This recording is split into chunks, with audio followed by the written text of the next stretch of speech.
Welcome on board, chosen one. Sit down, breathe once, slow, and let the air settle into your chest like it belongs there. Because from this moment forward, everything shifts. Picture the last time someone waited for you to snap. They leaned in, ready for the outburst, and you gave them nothing but a level gaze and a closed mouth, and something in the room changed temperature. My name is Elias, and I have spent more decades than I care to count watching people break and watching people rise, and I learned to tell the difference long before they ever spoke a word. You are here for a reason, not an accident, not a coincidence. You clicked because something in you already knew what I am about to confirm. So stay with me. There is a fortress standing on a black rock above a cold sea, and it has a single door, locked from the inside, and no one out there has ever been able to open it. Hold that image. That fortress is you, and that door is the reason they cannot sleep. I will come back to it, but not yet. Not until you are ready to understand what is truly behind it. Imagine this: a room full of people who talked over you your entire life. Loud ones, confident ones. The kind who filled every silence with the sound of their own certainty. And then one day you stopped answering. You said nothing. You gave them nothing to grab, nothing to twist, nothing to throw back at you. And the room went quiet in a way it never had before. That quiet was not peace. That quiet was the sound of them realizing they had lost their grip. Funny how the loudest ones are always the first to panic when the noise stops. They built their whole power on your reaction, and the second you took your reaction away, they had nothing left to stand on. Before we go deeper, touch that like button. Not for me.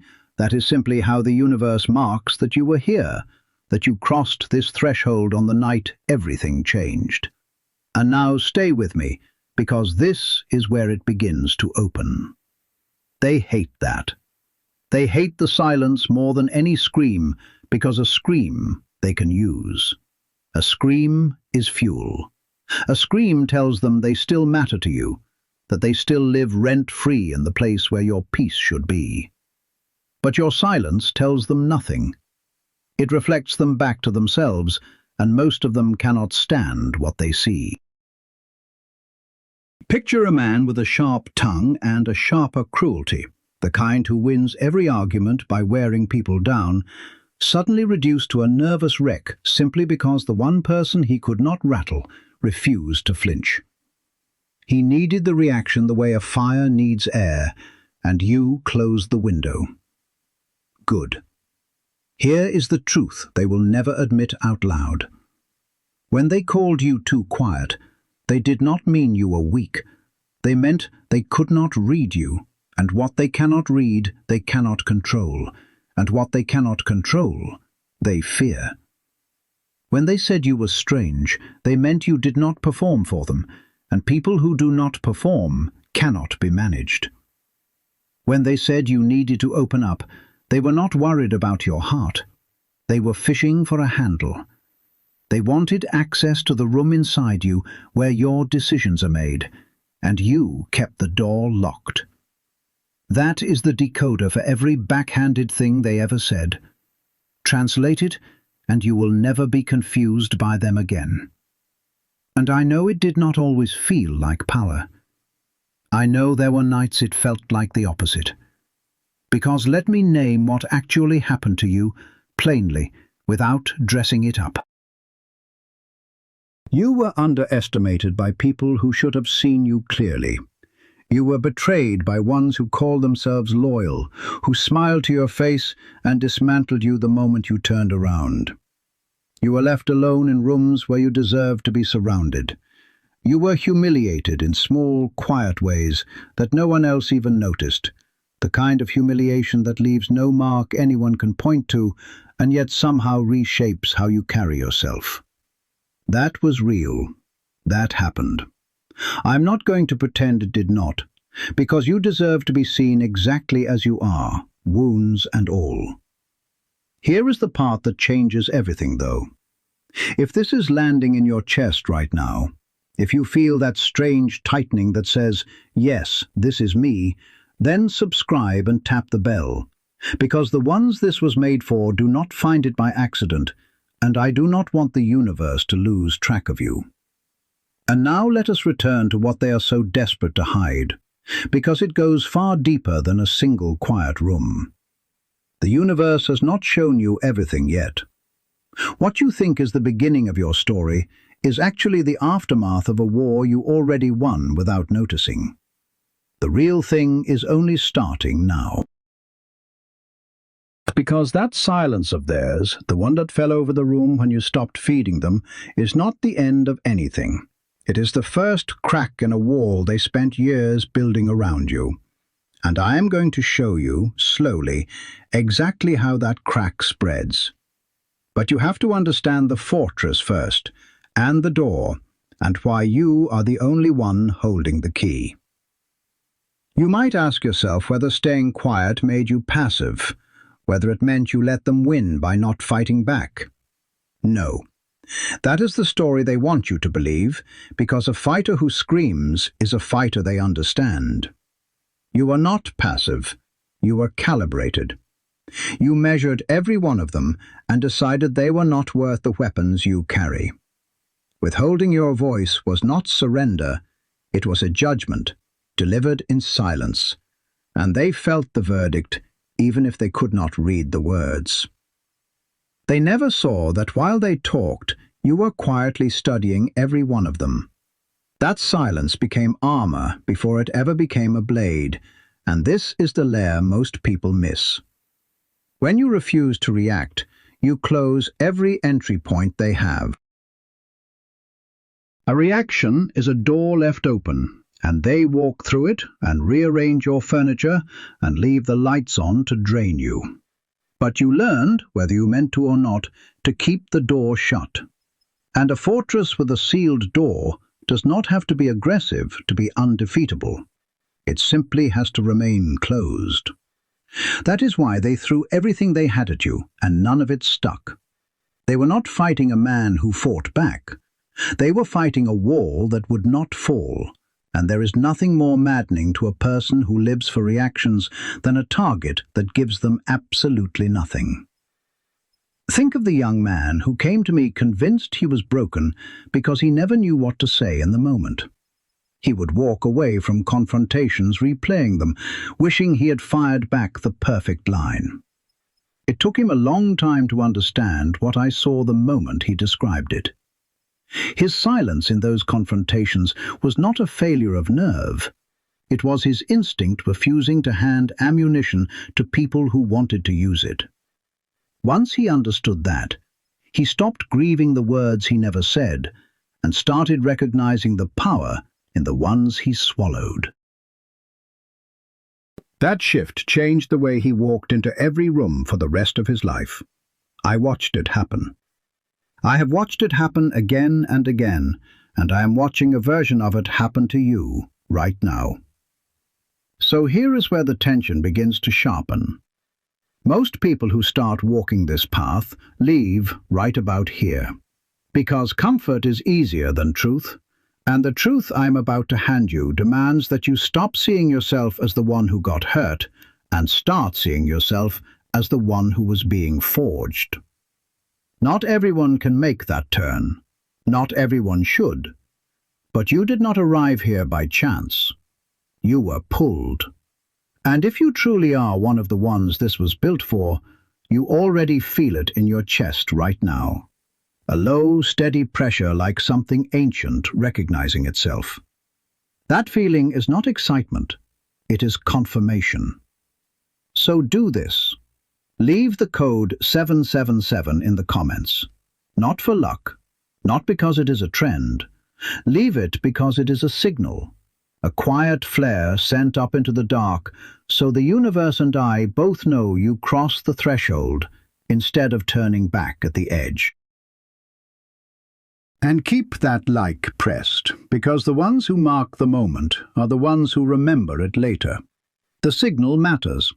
The number is just the shape it takes. You said nothing, and that terrified them more than any words could have. Now let me show you exactly why, one layer at a time. Number 1. The quietest person in the room is the one reading everyone else. Imagine a hall of mirrors, every surface reflecting back the people standing in it, except one figure stands perfectly still and casts no reflection they can use. That is what you became. While they were busy performing, filling the air, jockeying for the last word, you were watching. You saw the man who laughed a half-second too late. You saw the woman who agreed with everyone and believed in nothing. You saw the ones whose confidence was a costume, and the ones whose kindness was a transaction. You saw all of it, because silence is the only vantage point high enough to see the whole board. The person who speaks least in a room almost always understands it most. You spoke least. Do the math on what that made you.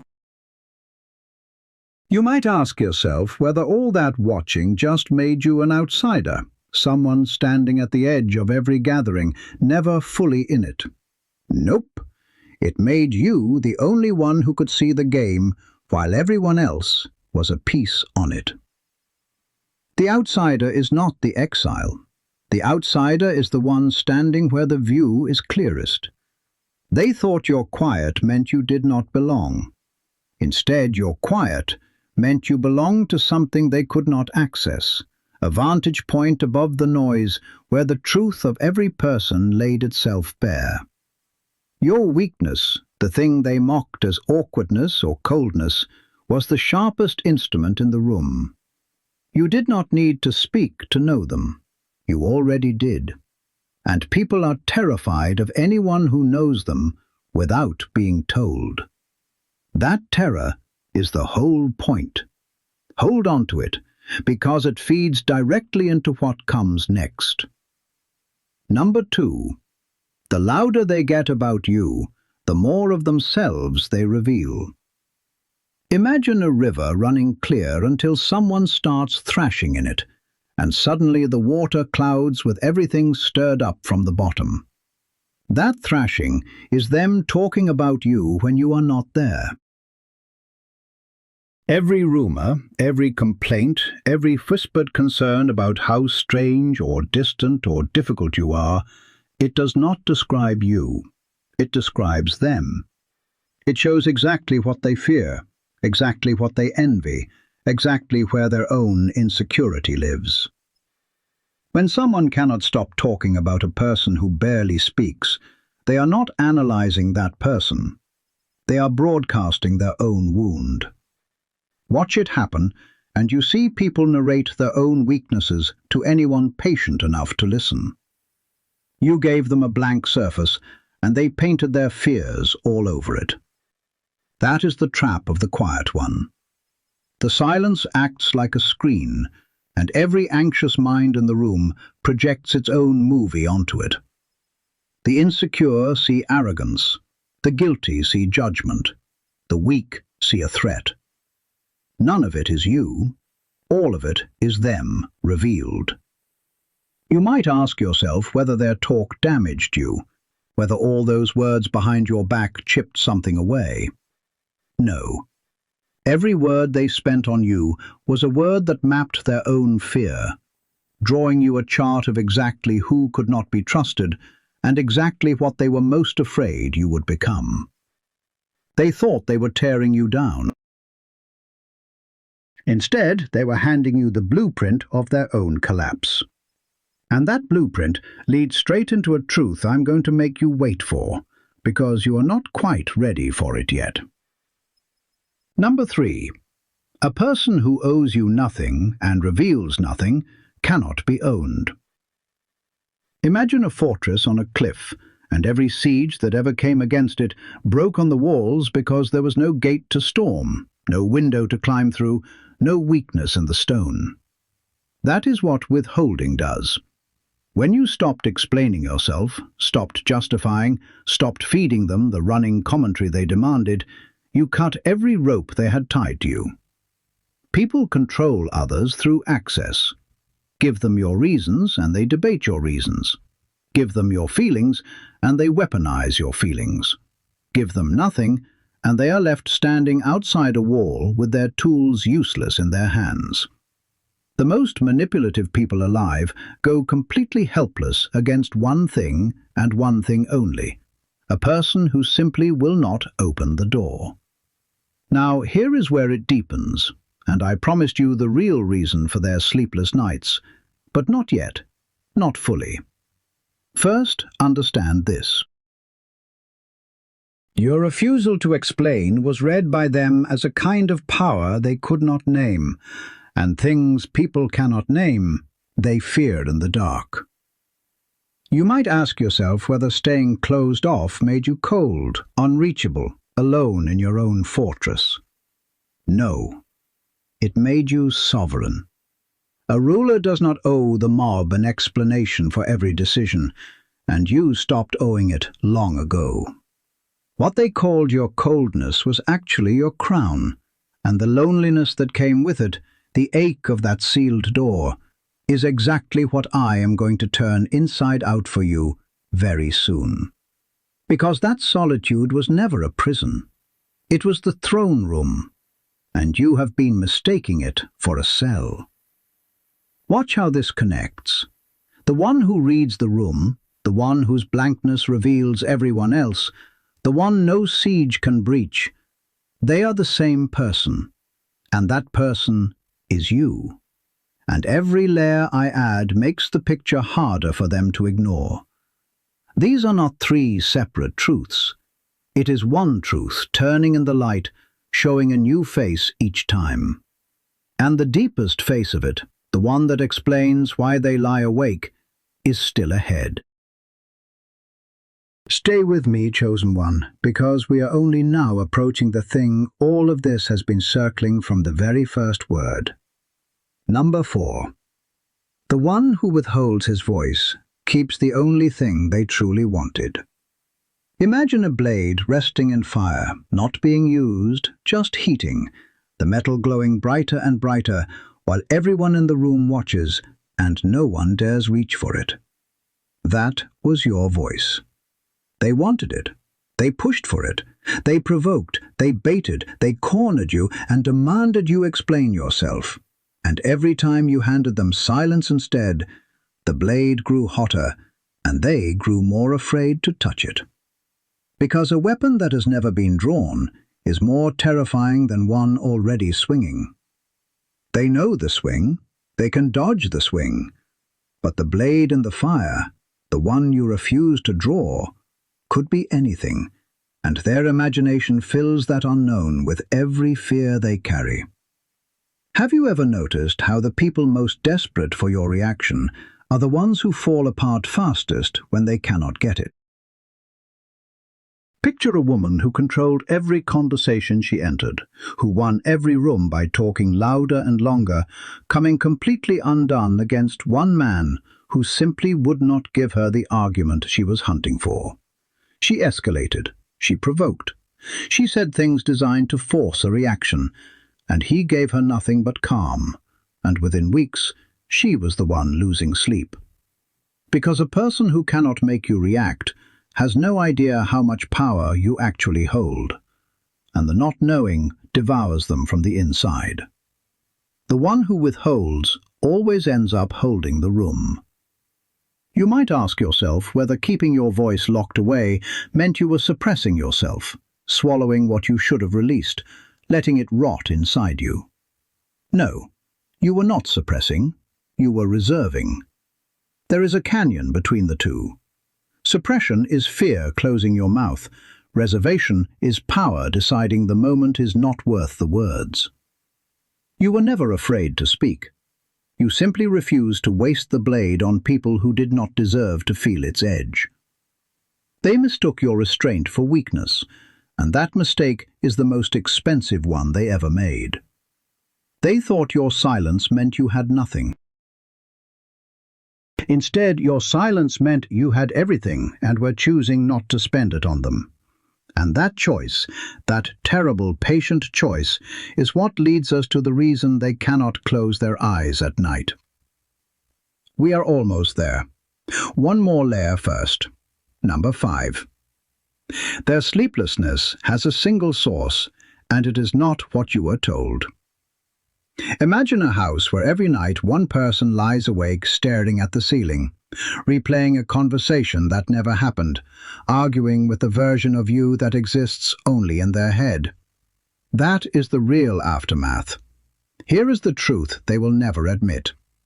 They are not afraid of what you might say. They are afraid of what your silence already knows. Because when you say nothing, you become a mirror, and every guilty person who ever wronged you has to lie there at night looking into that mirror, and it shows them exactly what they did. Your words could have given them something to fight, an accusation they could deny, a grievance they could reframe. But your silence gives them nothing to push against, so their own conscience does the work you never had to do. This is the answer I made you wait for. This is why they cannot sleep. You did not have to punish them. You simply stopped absorbing their noise, and their own reflection turned into the punishment. Think about it for a moment. Somewhere out there, a man is telling anyone who will listen that the people who hurt him most had started reaching out again, one by one, unprompted, apologizing for things he had never confronted them about. He was baffled. He had said nothing. He had never sent a message, never made a scene, never demanded a reckoning. And yet the reckoning came anyway, because his silence had left a space, and their guilt had rushed in to fill it. That is what you built without knowing. A silence so complete that everyone who wronged you had to face themselves in it. This pattern repeats so often it stops being strange and starts feeling inevitable. You might ask yourself whether this means you were cruel, whether letting them stew in their own guilt made you the villain of the story. No, you did nothing to them. That is the entire point. You did not manufacture their guilt.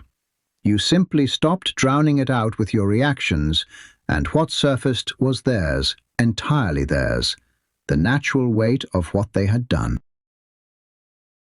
They taught your silence was your revenge.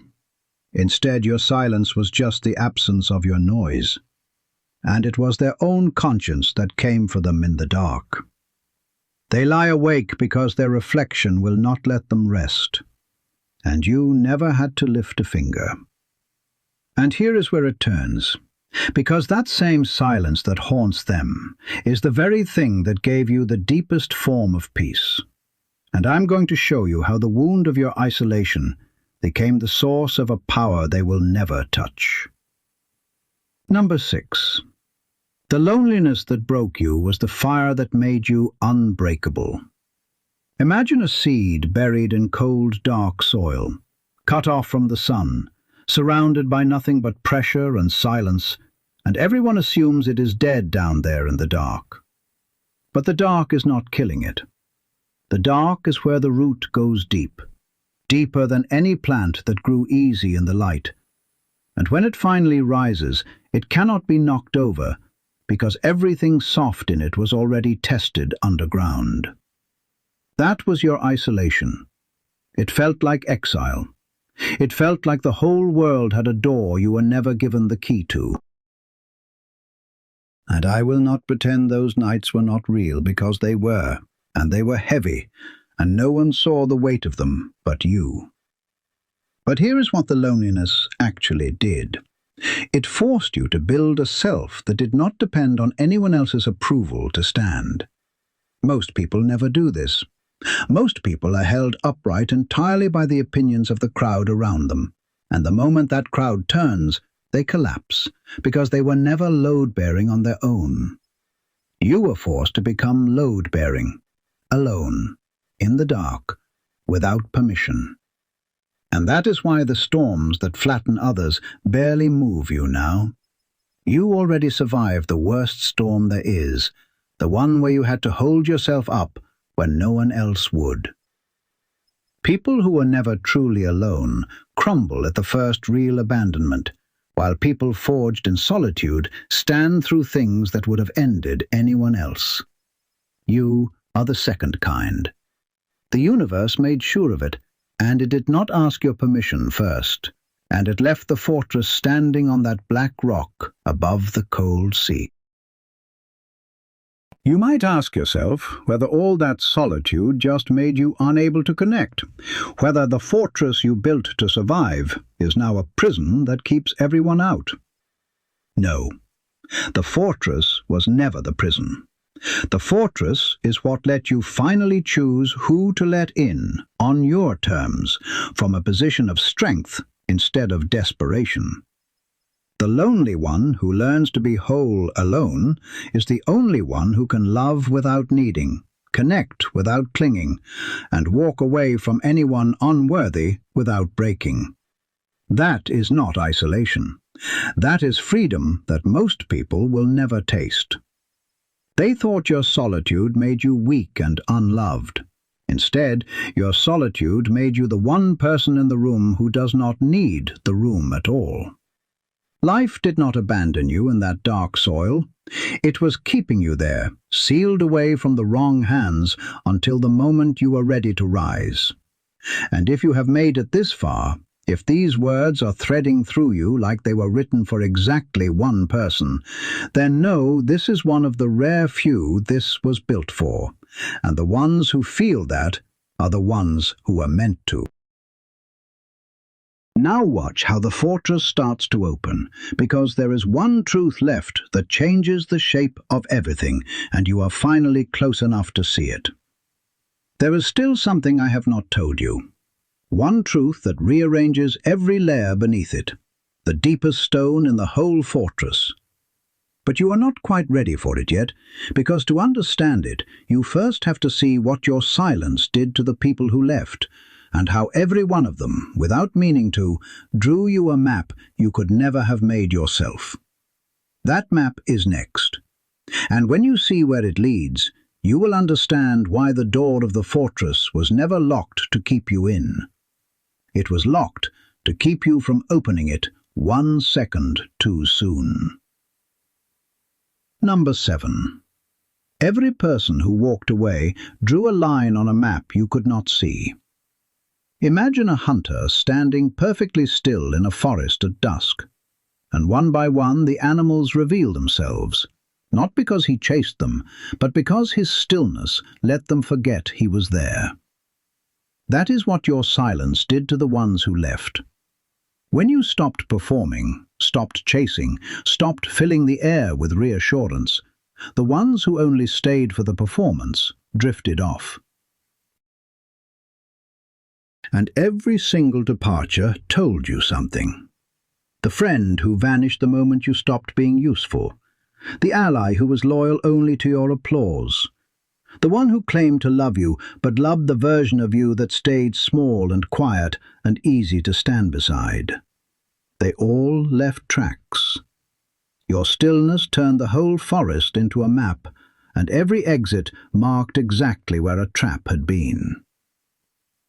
Have you ever mourned the wrong loss? People do it constantly. They grieve the ones who left as though something precious was torn away, when in truth the universe was simply clearing the board. The people leaving your life were never a punishment. They were a filtration, a slow drain you had mistaken for a bond, finally revealing itself and finally letting go.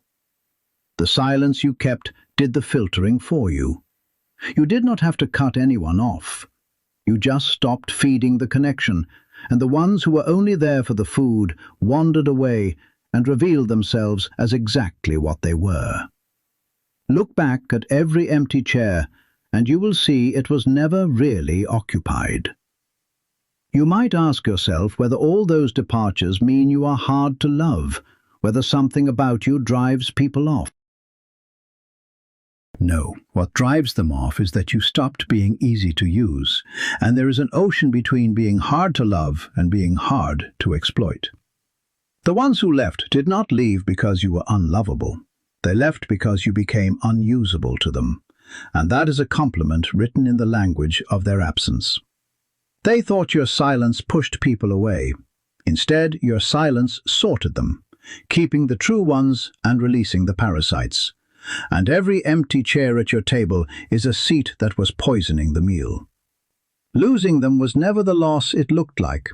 It was the moment you were finally shown who had never truly been there. And that map they drew leads directly to the moment their words stopped being able to reach you at all. Number 8. There comes a point where their voices simply cannot land on you anymore. Imagine an iceberg drifting through a storm, and the waves crash and the wind screams and the surface takes the beating. But 90% of the mass sits below, still moving on its own current no matter what happens up top. That is what you became when their words stopped reaching you. There is a threshold in this journey, and once you cross it, something permanent shifts. Before it, their insults could still find a soft place in you. Their approval could still lift you a little.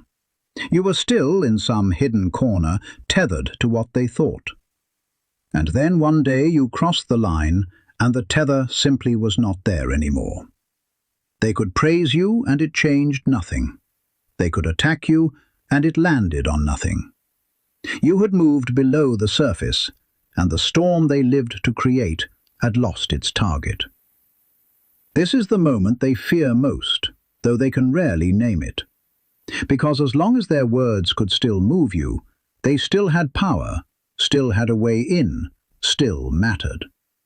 But the day their voices stopped landing was the day they became irrelevant to your inner world, and there is no wound deeper to a person who lives for control than to discover they no longer register. There is an exact instant when this dawns on someone, and the face changes. The provocations get louder, then desperate, then they stop, because they finally understand they are shouting at a wall that has forgotten they exist. And nothing is more terrifying to a person who needs to matter than the discovery that they have already stopped mattering to the one they most wanted to reach. You might ask yourself whether becoming unreachable made you numb, whether you traded your sensitivity for a cold that will follow you forever. No, you did not go numb, you went selective. The iceberg feels nothing from the storm, not because it lost the ability to feel, but because the storm is simply too small to reach where it lives. You still feel everything that matters. You simply stopped bleeding for people who are never worth a drop. They thought your unreachability meant you had died inside. Instead, it meant you had finally moved to a depth where their weather could not touch you. And that depth is not death, it is sovereignty. What they read as you going cold was really you going deep, down to where no voice of theirs could follow. And from that depth, one final truth is about to surface, the one I have been holding back since the very first word, and this time you are ready. Number 9. The truth beneath all of it is that you already won, long before they realized there was a game. Imagine a chessboard where one player is still moving pieces, sweating, calculating, certain the match is live, and across from them, the other player has already set the winning position 3 moves back and is simply waiting for the board to catch up to what has already been decided. That is where you stand. This is the deepest stone in the fortress, the one everything else was built on. You did not win by fighting. You won by removing yourself from the fight while they were still swinging at where you used to be. Your silence was not a move in the game. It was you stepping off the board entirely, and a player cannot lose a game they refuse to play, and they cannot beat an opponent who is no longer standing on the squares. Here is what that means, laid bare. Everything they did to provoke you, to draw you back in, to force you to react, was them trying to pull you back onto a board you had already left. And every time you gave them nothing, you confirmed the win all over again. They kept playing because they could not accept that the match was over. They kept talking because silence felt like a game still in progress, rather than a game already lost. But it was lost the moment you decided their opinion of you was not a currency you accepted anymore. You changed what you were willing to spend, and their entire economy of control collapsed, because it only ever ran on your reactions, and you shut off the supply. Watch the ones who fight the hardest, and you will see they are almost never the ones who win. The winners are the ones who understood earliest that the whole war was optional, that the deepest victory is refusing the terms of the loss. You did that instinctively. You may not have known you were doing it, but the day you said nothing and meant it, the day their noise became weather instead of wound, you set the winning position, and the rest has only ever been the board catching up. You might ask yourself whether calling it a win is just a comforting story, whether you did not actually beat anyone but simply walked away. No, walking away when they were desperate for you to stay and fight was the most complete victory available. There is no defeat you can hand a person who lives for your reaction that is worse than becoming someone who no longer reacts. You did not just walk away. You removed the game from existence, and a game that no longer exists cannot be won by them ever again. They thought your silence meant you conceded. Instead, your silence meant you had already won and simply declined to explain the scoreboard. What looked like retreat was you quietly collecting a victory they had not even noticed yet. So before you carry this any further, lock it in. Press that like, follow, and drop 777 in the comments. Not for me, for the version of you that just understood the game was already over.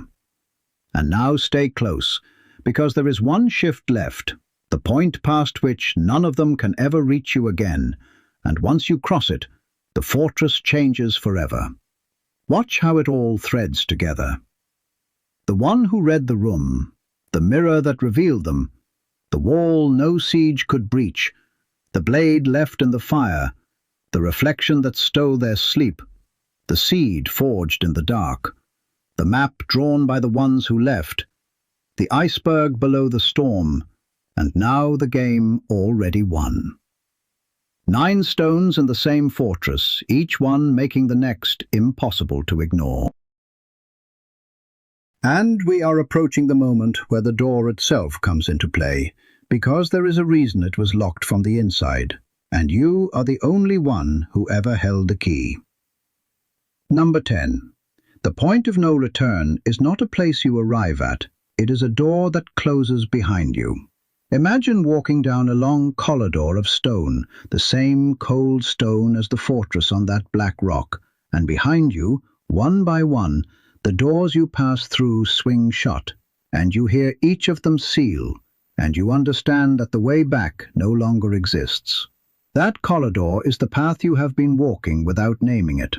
There was a version of you that could still be pulled back, who could still be baited into one more argument, one more explanation, one more desperate attempt to be understood by people who never intended to understand.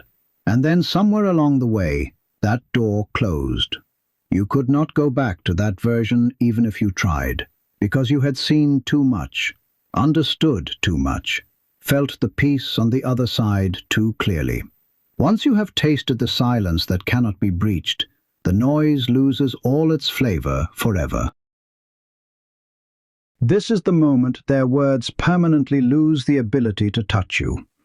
And it is different from the threshold I spoke of before, because that was about their voices no longer landing. This is about you no longer being able to return to the person their voices could reach. It is one thing to stop bleeding from a wound.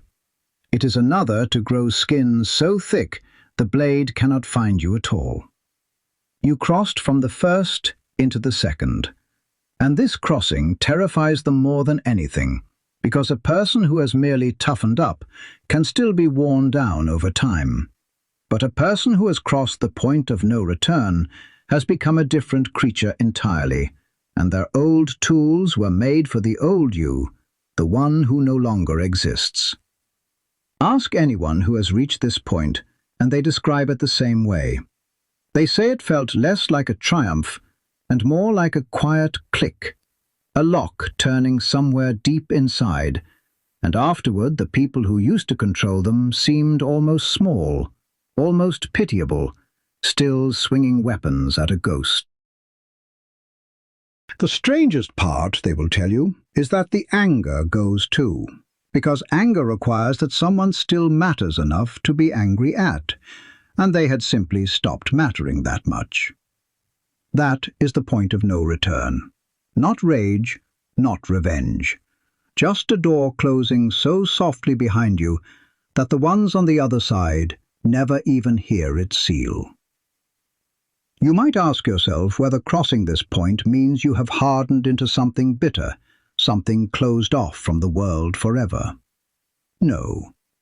Bitterness is the wound still open, still leaking, still defining you. What you crossed into is the opposite, a place where the wound has fully closed and no longer runs your life. The bitter man talks endlessly about who wronged him. The man past the point of no return barely remembers to mention it. They thought your silence made you bitter. Instead, it made you finished with them, fully and permanently, in a way bitterness never allows. You did not harden into stone behind that door. You simply sealed it, quietly, forever, and turned toward the life waiting on the other side. And behind that sealed door waits the truth that reframes your entire story, the one I have circled from the start, now finally within reach. Number 11. The truth that changes everything is this. You were never the one who lost. You were the one being protected from the wrong life. Imagine standing at the edge of a village that cast you out, feeling the ache of exile, certain you had been rejected from the only place worth belonging, and then years later climbing a hill and looking back to see that the village had burned to the ground. And had you stayed, you would have burned with it. That is the truth beneath your whole story. Everything that felt like rejection was redirection. Every door that closed in your face saved you from a fire you could not yet see. The people who pushed you out of their world were not stealing your future. They were unknowingly saving it, clearing you out of a life that would have slowly consumed everything true in you. This is the payoff of everything I have been building. All the silence, all the isolation, all the departures and the sleepless enemies, and the game already won. It all rests on this single truth. You did not lose. You were never losing. What looked like loss from the inside was the universe performing surgery, cutting away the people and paths that would have led you nowhere, leaving you lean and alone and pointed towards something they cannot even see. The silence you kept was not just armor and not just a weapon. It was the instrument that kept you from bonding to the wrong life so tightly that you could never escape it. You stayed quiet, and in staying quiet you stayed free, and in staying free you kept yourself available for the life that was actually meant for you. This recognition arrives in people like sunrise, slow at first and then all at once. The grief they carried for what they lost turns in a single moment into something like awe, because they finally see that the loss was the rescue. A man who spent years mourning a group that had exiled him once learned what had become of every one of them, and he sat in a long silence and then said quietly that he owed his whole life to being thrown out. That is the turn waiting for you. The people who left you, the doors that closed, the silence that isolated you, all of it was the shape of a hand pulling you back from an edge you could not see. You might ask yourself whether calling your losses a rescue is just a way to avoid the pain of them, a story you tell so it hurts less. No, the pain was real, and I have never once denied it. But pain being real does not make it meaningless, and the deepest truth is that the most painful subtractions in your life were the most precise ones. The universe did not take from you carelessly. It took surgically, removing exactly what would have poisoned you. And the ache you felt was the ache of being saved from a distance, before you could understand what you were being saved from. They thought your silence left you with nothing. Instead, it left you with everything that matters, cleared of everything that would have ruined it. You weren't being abandoned by life. You were being kept for it. And if this truth just moved something in you, if you feel that quiet awe rising where the grief used to sit, then follow, tap the bell, and leave 777 below. Because the ones who reach this truth are the ones this was always meant to find. Now stay with me, because there is a shift left that most people never live to feel, and it is where your silence stops being defense and becomes something they cannot look at directly. Number 12. Your presence alone, without a single word, begins to crack the masks off everyone around you. Imagine walking into a room wearing no expression, saying nothing, simply being still and unbothered, and watching the carefully constructed faces around you start to slip, one by one, because they cannot hold their performance in the presence of someone who is not performing at all. That is what you have become, and it is the fortress itself made flesh, the sealed door walking into rooms. There is a strange power in a person who has stopped needing anything from a room. Their stillness acts like a solvent on everyone else's mask, because a mask only holds when everyone agrees to keep wearing theirs, and you stopped agreeing. You stand there real, and your realness makes their fakeness unbearable to hold, and the masks begin to crack from the sheer discomfort of being false near someone who is not. This is why they cannot be comfortable around you anymore, even when you do nothing, even when you are perfectly polite. Your presence indicts them without a word. The one wearing kindness as a costume feels it itching against the skin. The one performing confidence feels the whole act begin to wobble under him. And the one who lies as easily as breathing suddenly finds the lie catching in his throat when your calm eyes rest on him, because some part of them senses that you see through it and simply do not care enough to say so. Nothing cracks a mask faster than the certainty that someone has already seen the face beneath it and found it not worth mentioning. Your silence becomes a mirror again, but this time an active one, held up in real time, forcing them to feel the gap between who they pretend to be and who they are. A single quiet person can change the entire temperature of a room without speaking. The loud ones grow uneasy. The performers overplay their hands. The manipulators reach for tools that suddenly do not work. And it is not because the quiet person did anything. It is because their stillness removed the permission everyone else relied on to keep pretending. Picture a room full of people who had spent years performing for each other, completely losing their rhythm the moment one man walked in who had stopped caring what any of them thought. He said almost nothing the entire evening.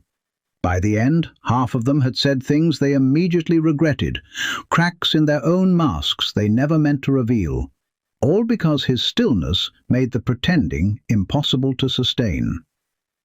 You might ask yourself whether having this effect on people makes you a burden, someone whose presence just makes everyone uncomfortable. No, you are not the discomfort. Their falseness is the discomfort, and your presence simply stops numbing it.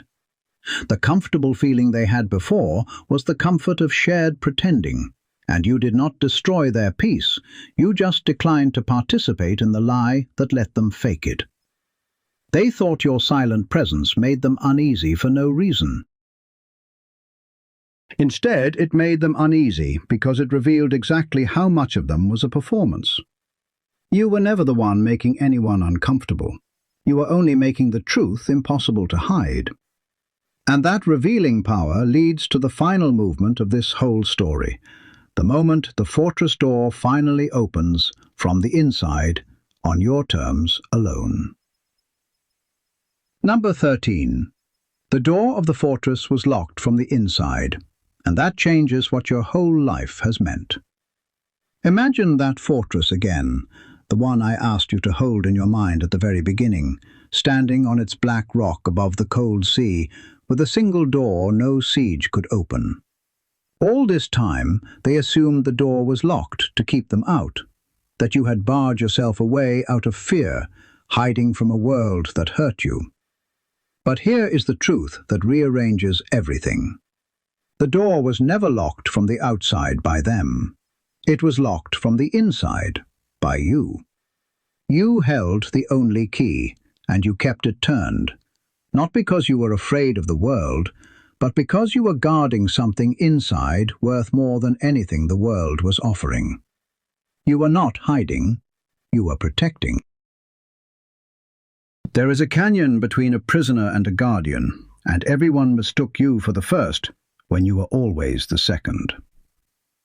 This is the truth I have circled since the first word, and now you can hold it fully.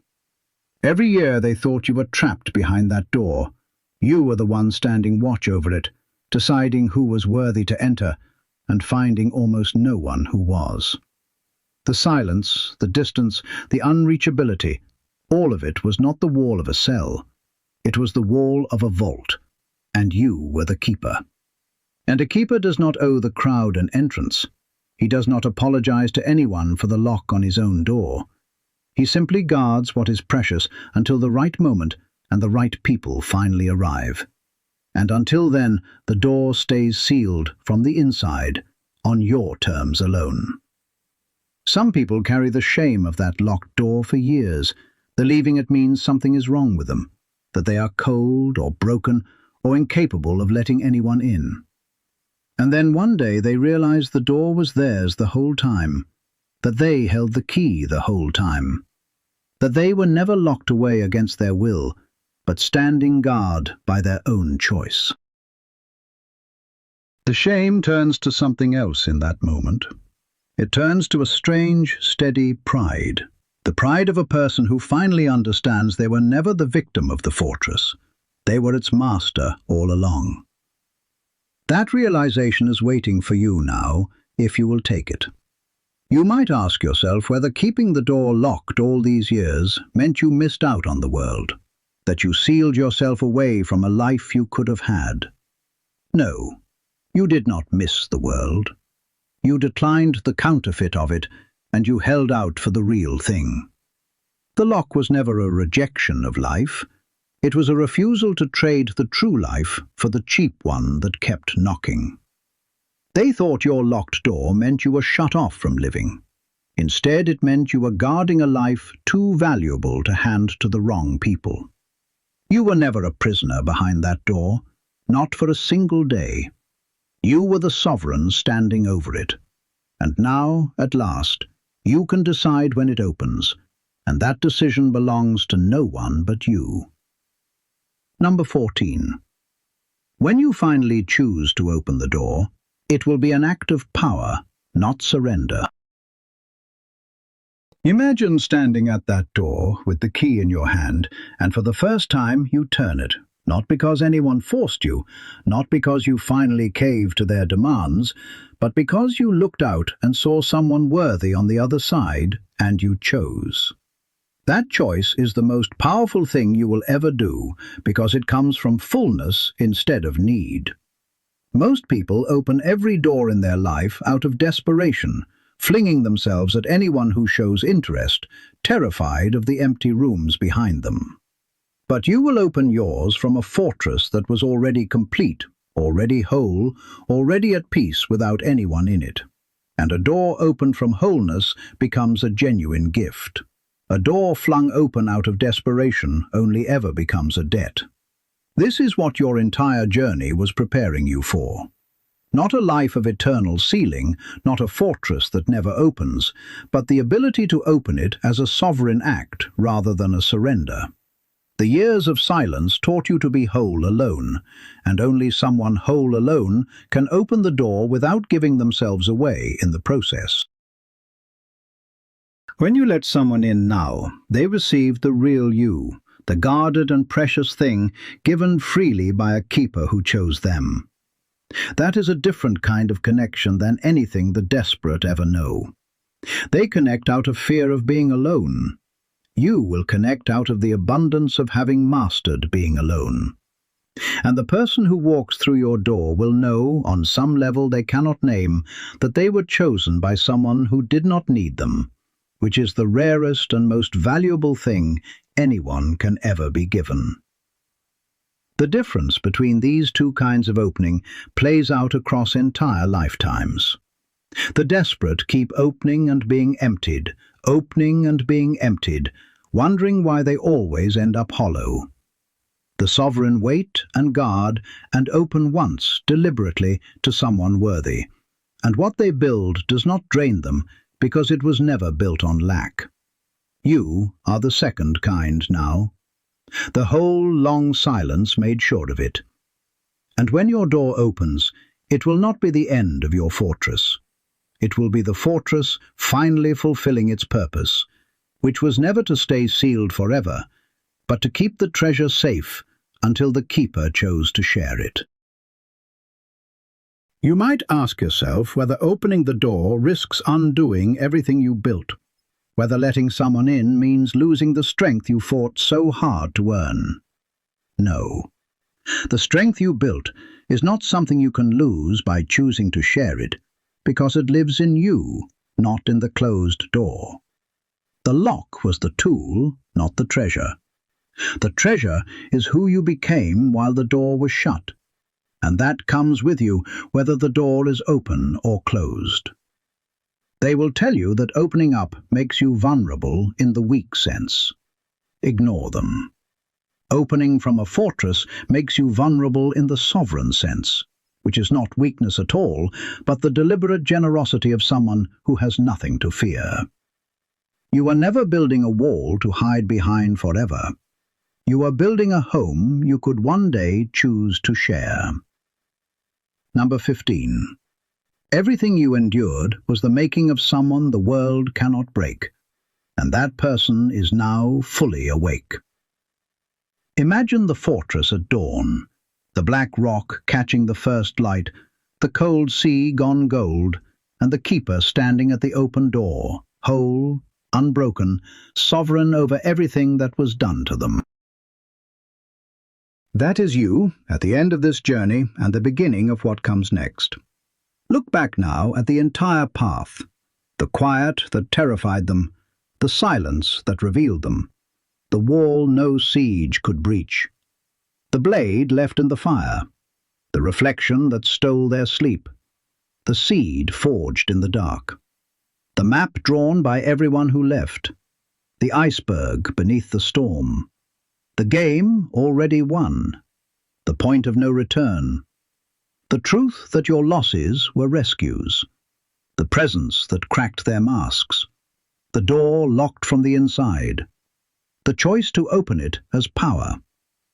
Every single piece was the making of you, not the breaking, the making. This is the truth that holds all the others, the one they will never understand because they only ever saw the surface of your suffering and never the forge beneath it. They thought they were destroying you. They were tempering you. Every blow that was meant to shatter you instead knocked loose something that would have made you weaker. Every abandonment that was meant to leave you empty left you self-sufficient instead. And every silence they mocked only made you more unreadable, more untouchable, more free. They spent years working to break someone, and all they built was someone unbreakable.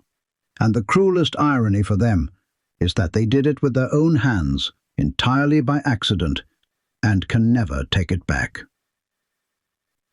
I have reached the end of many journeys with many people, and the ones who arrive here at this final truth all carry the same quiet in their eyes.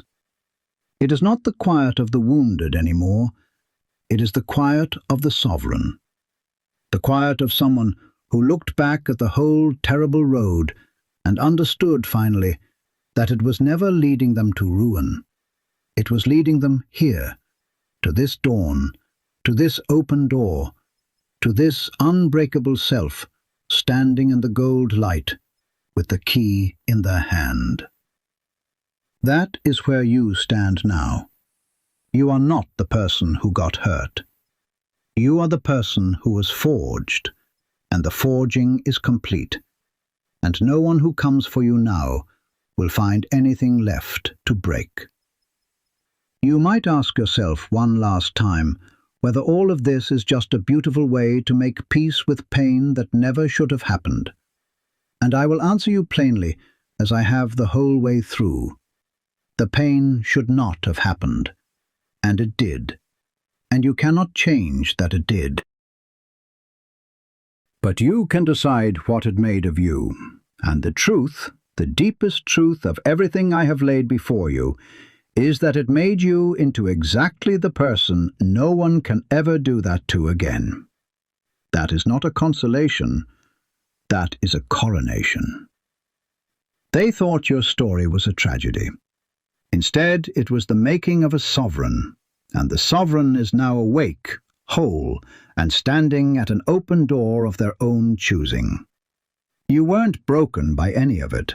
You were built by all of it.